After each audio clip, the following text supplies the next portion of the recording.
नमस्कार बच्चों, आप सभी का मैं धर्मेंद्र कुमार गौतम हार्दिक स्वागत करता हूं।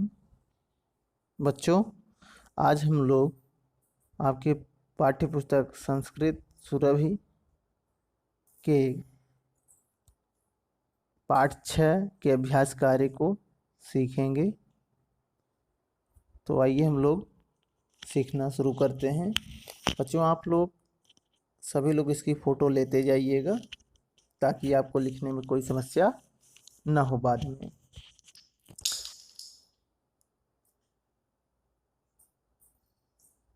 तो बच्चों, अभ्यास कार्य हम लोग देखेंगे। एतानी सबसे पहले पहला प्रश्न देखेंगे जिसमें शुद्ध और अशुद्ध है बताना आपको। कह रहा है कि एतानि वाक्यानि शुद्धानि अशुद्धानि वा वदन्तु लिखन्तु च, यानी इन सभी वाक्यों को शुद्ध अथवा अशुद्ध हैं पढ़ो और लिखो। तो पहला प्रश्न है कि यस्य समीपे बुद्धि भवति सः बलहीनः भवति, जिसके पास बुद्धि होती है वह बलहीन होता है अर्थात कमजोर होता है। क्या ये बात सही है? नहीं, ये गलत है। तो यहाँ लिखेंगे आप अशुद्धानि। दूसरा, मानवेषु परस्परम ईर्ष्या भवेत्, मनुष्यों में आपस में ईर्ष्या होनी चाहिए नहीं, अशुद्धानि, नहीं होनी चाहिए। तो ये अशुद्ध वाक्य है, अशुद्धानि लिखेंगे आप। तीसरा है विद्या विनम्रताम यच्छति, विद्या विनम्रता देती है, बिल्कुल सही है, शुद्धानि लिखिए। चौथा नंबर है अस्मिन् संसारे सर्वे जनाः सुखेन वसेयुः, इस संसार में सभी लोग सुख से निवास करें या सुखपूर्वक रहें। तो बिल्कुल एकदम सही है, ये शुद्धानि है। पांचवा है मातुः स्थानम स्वर्गात् श्रेष्ठम भवति, माता का स्थान स्वर्ग से भी श्रेष्ठ होता है। तो ये बात बिल्कुल सही है, शुद्धानि लिखेंगे आप। और लास्ट है पहले प्रश्न का छठवां नंबर, नराणाम महान शत्रुः आलस्यम अस्ति, मनुष्यों का महान शत्रु आलस्य यानी आलस होता है। क्या ये बात सही है? तो बिल्कुल ये बात सत्य है। चलिए बच्चों, अब हम लोग अगला प्रश्न देखते हैं, क्वेश्चन नंबर 2। यहाँ पर है पहला प्रश्न, ये का पहले प्रश्न क्या है कह रहा है इसको देखिए। नंबर 2 कि मंजूषायाः उचितम विपरीत पदम चित्वा लिखन्तु, मंजूषा से आपको क्या करना है, ये बगल में मंजूषा दी हुई है, यहाँ से चुन करके आपको इन शब्दों का विपरीत शब्द लिखना है, यानी इन शब्दों का विपरीत शब्द आपको इस मंजूषा में मिलेगा। तो चलिए आइए देखते हैं।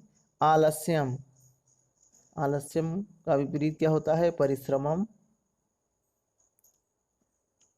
सुखिनः का क्या होगा? दुखिनः। सुखिनः मतलब होता है सुखी, दुखिनः मतलब दुखी। रिपुः, रिपु मतलब होता है शत्रु, तो उसका विपरीत हो जाएगा मित्रम। धर्मः, तो इसका हो जाएगा अधर्मः। सत्यम, इसका हो जाएगा असत्यम। अब बच्चों क्वेश्चन नंबर 3 हम लोग देखते हैं।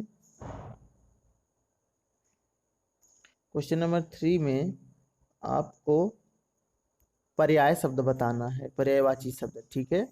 तो भवन्तु, इसका क्या हो जाएगा? भवन्तु मतलब होता है हूँ, ठीक, सभी हों। तो संतु हो जाएगा इसका पर्यायवाची शब्द। इसको भी आपको मंजूषा यहाँ दी हुई है, यहीं से चुन करके लिखना है। अगला प्रश्न है समीक्षते, इसी में अगला है दूसरा नंबर कि समीक्षते, तो इसका पर्यायवाची क्या होता है? गण्यते, यानी गिनना चाहिए। अनृतम, अनृतम मान झूठ होता है, तो इसका पर्यायवाची शब्द होगा असत्यम। फिर देखिए अगला नंबर चौथा नंबर, बुद्धि ही, इसका हो जाएगा मति ही। लोचनम, इसका हो जाएगा नेत्रम। अगला प्रश्न देखेंगे बच्चों, इसमें आप लोगों को एक शब्द में उत्तर देना है, केवल एक ही वन वर्ड, ठीक है। चलिए तो क्वेश्चन नंबर 4 स्टार्ट करते हैं हम लोग। यहाँ पर बच्चों कह रहा है पहला प्रश्न कि लोके किम जयति, संसार में किसकी जीत होती है? तो सत्य की जीत होती है, तो लिखेंगे सत्यम। वास्तविक बलम किम अस्ति, वास्तविक बल क्या है? तो वास्तविक बल बुद्धि होती है, तो क्या आप लिखेंगे? बुद्धि ही। विनयम का ददाति, विनय कौन देती है? तो विद्या विनय देती है, तो आप लोग इसका उत्तर विद्या लिखेंगे। चलिए चौथे प्रश्न का अब हम लोग चौथा नंबर देखेंगे। शरीर से महान रिपुः कः अस्ति, शरीर का सबसे बड़ा शत्रु कौन सा है? तो आलस सबसे बड़ा उसका शत्रु है, तो यहाँ आप लिखेंगे आलस्यम। फिर अगला प्रश्न 5वां नंबर देखिए, ये 5वां नंबर है किम सर्वस्य लोचनम, सभी की आंखें कौन है? तो शास्त्र सभी लोगों की आंखें होती हैं, तो यहाँ आप लिखेंगे शास्त्रम। अब बच्चों हम लोग देखेंगे अगला प्रश्न, क्वेश्चन नंबर 5। यहाँ पर आपको पूरे सेंटेंस में उत्तर देना है आपको, ठीक है, पूर्ण वाक्य है ये। कह रहा है कि एतेषां प्रश्नानाम उत्तराणि पूर्ण वाक्येन वदन्तु लिखन्तु च, यानी इन सभी प्रश्नों के उत्तर पूर्ण वाक्य में पढ़ो और लिखो। पहला प्रश्न है इसमें कि केषु परस्परम द्वेषः न भवेत्, किसमें आपस में द्वेष नहीं होना चाहिए? तो भ्राता भ्रातरम द्वेषः न भवेत्, भाई भाई में यानी आपस में द्वेष नहीं होना चाहिए। फिर अगला प्रश्न देखिए, जननी जन्मभूमिश्च कस्मात् गरीयसी, माता और मातृभूमि किससे श्रेष्ठ हैं? तो जननी जन्मभूमिश्च स्वर्गादपि गरीयसी, माता और मातृभूमि स्वर्ग से गरीयसी यानी श्रेष्ठ हैं। अगला प्रश्न देखेंगे बच्चों हम लोग, क्वेश्चन नंबर 3, इसी का 5वें का तीसरा नंबर। के सुखिनः भवन्तु, कौन सुखी हो? तो सर्वे सुखिनः भवन्तु। फिर चौथा नंबर देखेंगे, आद्यम धर्म साधनम किम, सबसे पहला धर्म साधन क्या है? यानी कर्तव्य करने का सबसे पहला साधन कौन सा होता है, माध्यम कौन सा होता है, किसके द्वारा आप कार्य करते हैं? तो सबसे पहला साधन तो व्यक्ति का शरीर ही होता है, तो इसलिए आप लिखेंगे आद्यम धर्म साधनम शरीरम अस्ति, ठीक है। चौथा नंबर देखिए, आद्यम धर्म साधनम शरीरम अस्ति। अब इसके बाद हम लोग 5वां नंबर देखेंगे, इसमें है कि केषु वयः न समीक्षते, इसमें अवस्था की गणना नहीं की जाती है, यानी कि किन में? तो धर्म वृद्धेषु, यानी ज्ञान में, ज्ञानियों में, वयः न समीक्षते यानी अवस्था की गणना नहीं की जाती है, यानी ज्ञान गुण में या ज्ञान में वयः यानी अवस्था या आयु न समीक्षित नहीं गिनी जाती है। चलिए बच्चों अगला प्रश्न देखते हैं हम लोग। अब है आपका प्रश्न निर्माण करना है आपको। प्रश्न निर्माण किसके आधार पर करेंगे? लिखा रहता है बच्चों की स्थूल पदमाधृत्य प्रश्न निर्माणम कुर्वन्तु, यानी जो मोटा अक्षर है ब्लैक कलर से, उसके आधार पर आपको प्रश्न निर्माण करना है।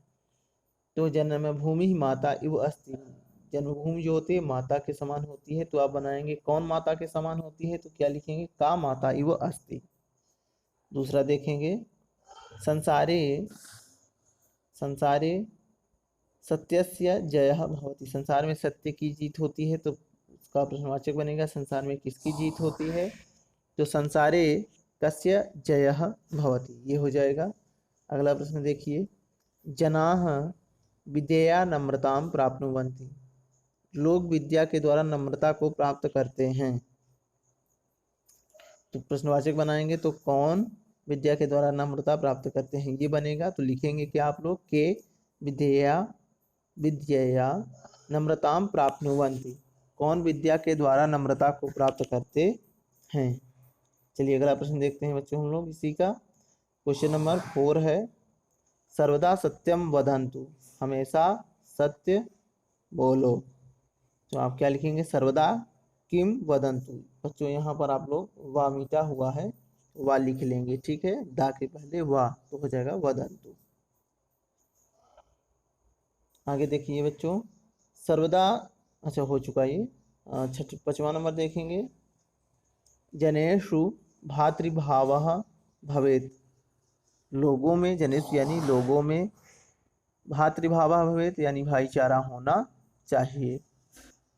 तो लोगों में क्या होना चाहिए, तो प्रश्नवाचक बनाएंगे तो क्या लिखेंगे, जनेषु किम भवेत्।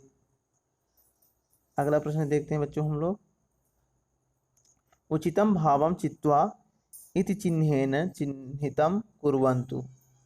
उचित आपको जो भाव दे रहा हो उसमें सही का चिन्ह लगाना है आपको। तो सबसे पहले देखिए तुम्हें का नंबर में, सर्वस्य लोचनम शास्त्रम, सभी की आंखें शास्त्र होती हैं या शास्त्र होते हैं।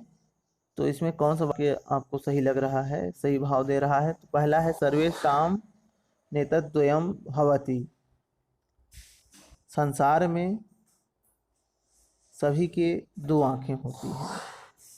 दूसरा है ज्ञानम सर्वेषां नेत्रम भवति, ज्ञान सभी के नेत्र होते हैं, बिल्कुल सही यही होगा, तो आप इसमें टिक करिए। अज्ञानम एवं सर्वेषां नेत्रम भवति ये नहीं होगा। चलिए अगला नंबर देखते हैं, ख नंबर,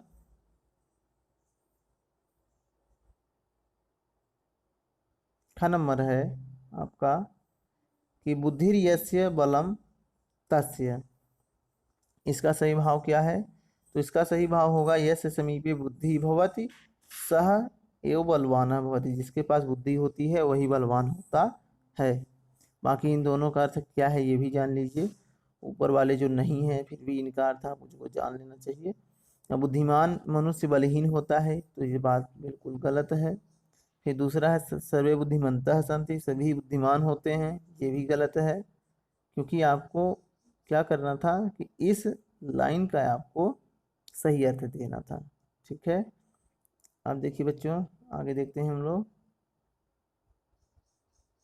आगे दिया है कि मंजूषायाम प्रदत्त पदैः अधोलिखित भावम पूरयतु।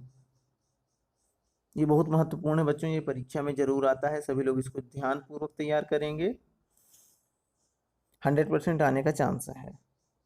ठीक है, जरूरी नहीं है कि ये आए ही, चांस है। तो आगे देखिए, अस्मिन संसारे, अब यहाँ पर आपको क्या करना है कि जो वाक्य जो रिक्त स्थान है उन रिक्त स्थानों में आपको यहाँ से शब्द चुन करके भरना है जो सटीक बैठता है जो। ठीक है, तो अस्मिन संसारे सर्वे सुखम प्राप्नुयुः, यानी संसार में सभी सुख प्राप्त करें या सबको सुख प्राप्त होना चाहिए। इति एव अस्माकम इच्छाति अस्ति, ऐसी मेरी इच्छा है। दूसरा देखिए, अस्मिन संसारे कोपि दुखी ना भवेत्, इस संसार में कोई दुखी नहीं होना चाहिए। सर्वे सुख युक्ताः भवेयुः, सभी सुख पूर्वक होने चाहिए, यानी सबको सुख प्राप्त होना चाहिए। बच्चों इस प्रकार से आपका ये चैप्टर कंप्लीट हो चुका है। आप लोग बताइएगा बच्चों आपको कैसा लगा ये वीडियो। धन्यवाद।